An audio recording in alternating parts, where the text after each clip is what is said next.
Chapter 20. The Prisoner and the King. In order to have a full understanding of what had occurred in the castle of Zenda, it is necessary to supplement my account of what I myself saw and did on that night by relating briefly what I afterwards learnt from Fritz and from Madame de Mauban. The story told by the latter explained clearly how it happened that the cry which I had arranged as a stratagem and a sham had come, in dreadful reality, before its time, and had thus, as it seemed at the moment, ruined our hopes, while in the end it had favoured them. The unhappy woman, fired, I believe, by a genuine attachment to the Duke of Strelsau, no less than by the dazzling prospects which a dominion over him opened before her eyes, had followed him at his request from Paris to Ruritania.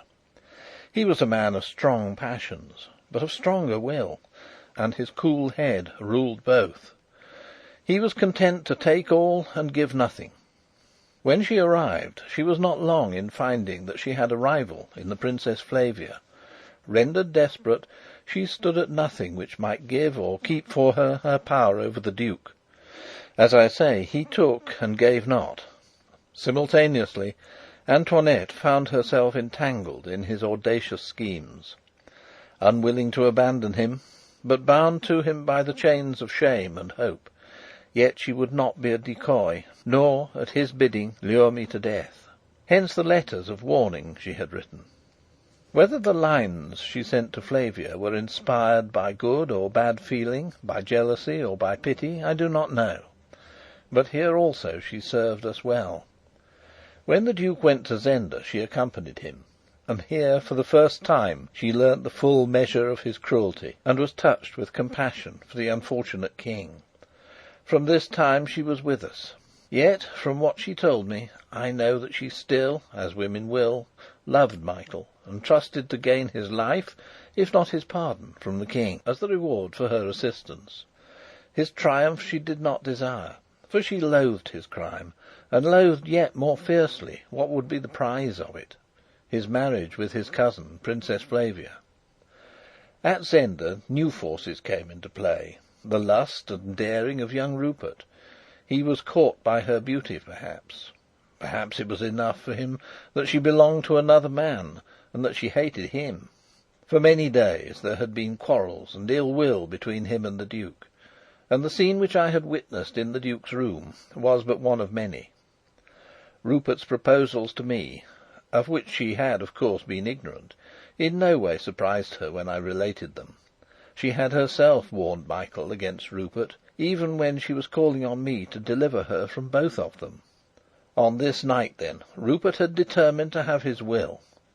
When she had gone to her room, he, having furnished himself with the key to it, had made his entrance. Her cries had brought the Duke, and there in the dark room, while she screamed, the men had fought, and Rupert, having wounded his master with a mortal blow, had, on the servants rushing in, escaped through the window, as I have described. The Duke's blood, spurting out, had stained his opponent's shirt, but Rupert, not knowing that he had dealt Michael his death, was eager to finish the encounter. How he meant to deal with the other three of the band I know not. I dare say he did not think, for the killing of Michael was not premeditated. Antoinette, left alone with the Duke, had tried to staunch his wound, and thus was she busied till he died. And then, hearing Rupert's taunts, she had come forth to avenge him. Me she had not seen, nor did she till I darted out of my ambush and left after Rupert into the moat. The same moment found my friends on the scene. They had reached the chateau in due time, and waited ready by the door. But Johann, swept with the rest to the rescue of the Duke, did not open it. Nay, he took a part against Rupert, putting himself forward more bravely than any in his anxiety to avert suspicion, and he had received a wound in the embrasure of the window. Till nearly 2:30, Sapt waited. Then, following my orders, he had sent Fritz to search the banks of the moat. I was not there. Hastening back, Fritz told Sapt, and Sapt was for following orders still, and riding at full speed back to Tarlenheim, while Fritz would not hear of abandoning me, let me have ordered what I would. On this they disputed some few minutes. Then Sapt, persuaded by Fritz, detached a party under Bernenstein to gallop back to Tarlenheim and bring up the Marshal, while the rest fell to on the great door of the chateau.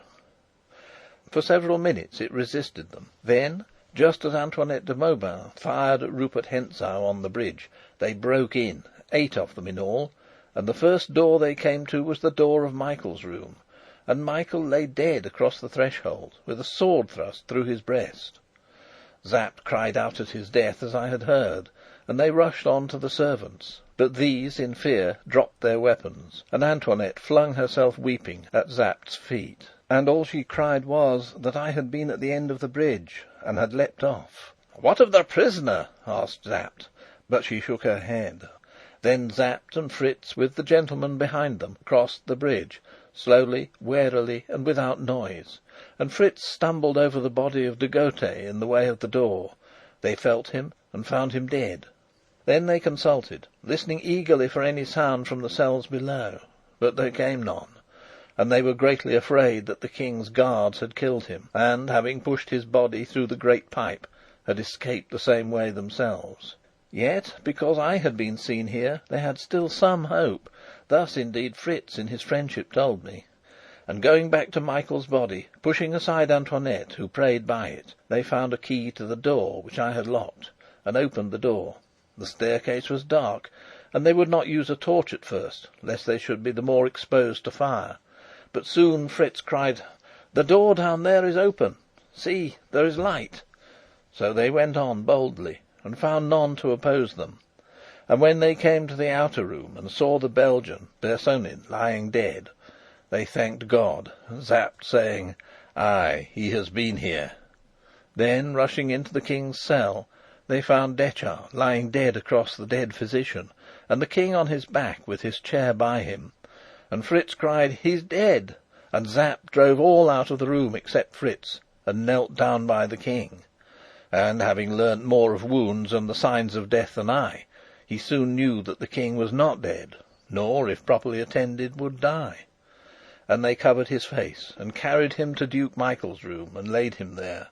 And Antoinette rose from praying by the body of the Duke, and went to bathe the King's head and dress his wounds, till a doctor came. And Sapt, seeing I had been there, and having heard Antoinette's story, sent Fritz to search the moat and then the forest. He dared send no one else. And Fritz found my horse, and feared the worst. Then, as I have told, he found me, guided by the shout with which I had called on Rupert to stop and face me.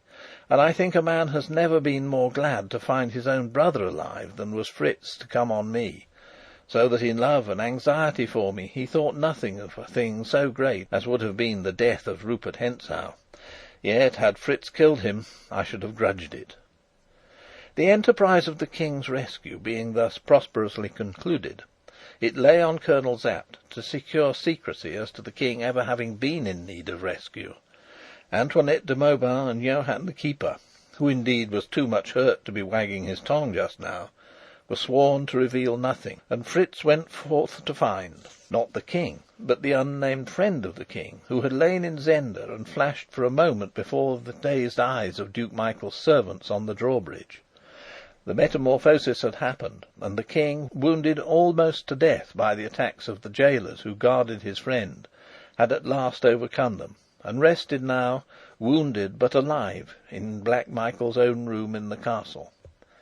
There he had been carried, his face covered with a cloth, from the cell, and orders issued that if his friend were found he should be brought directly and privately to the King, and that meanwhile messengers should ride at full speed to Tarlenheim, to tell Marshal Strakenz to assure the Princess of the King's safety, and to come himself with all speed to greet the King. The Princess was enjoined to remain at Tarlenheim, and there await her cousin's coming, or his further injunctions. Thus the King would come to his own again, having wrought brave deeds, and escaped almost by a miracle the treacherous assault of his unnatural brother.